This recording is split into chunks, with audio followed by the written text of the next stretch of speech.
Hi, my name is Tim Roberts. This video is going to talk about flow simulation software.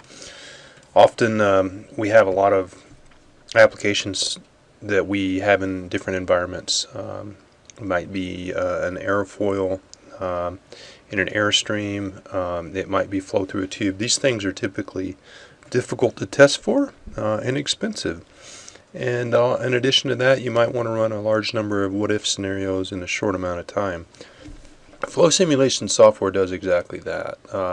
I consider this to be the flagship product of our simulation line. It's very powerful, very easy to work with.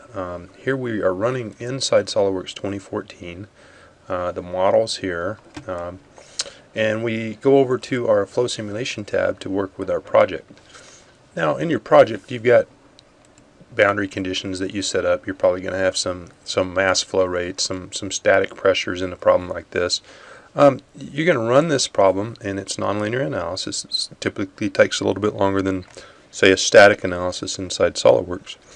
And you're going to get a variety of results.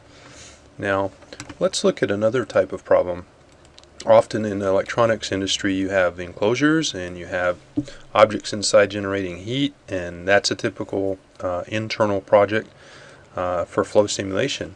So we set up our project here. We have a number of input conditions. You set your initial conditions and temperatures. You select your fluids. Typically it's going to be air in this case. And you set up your boundary conditions also. Typically you're going to have some vents. You put static pressure on those. You'll probably have some heat conditions, and you'll apply those, and you'll run this project with a series of goals. I've got one here. You could have more than one. Typically you have 1 to 5 goals.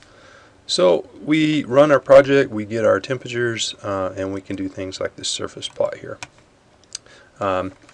Just a few of the things you can do with flow. Let me show you one more thing, which is flow over a cylinder in an external environment. This would be like an external analysis, right? This could be flow over a missile cone, flow over a bolt hole, could be flow over a wing, right, an airfoil. So we set up the project in the same way. We still have our boundary conditions. We have a much larger computational boundary.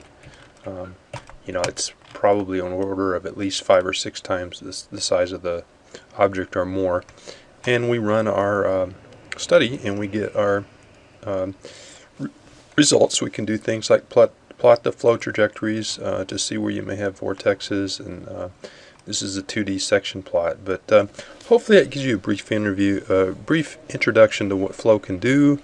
Really hope you get your hands on it. It's really powerful, really nice to work with right inside SOLIDWORKS, and it does solve the full-on Navier-Stokes fluid equations. Thanks for watching. Bye.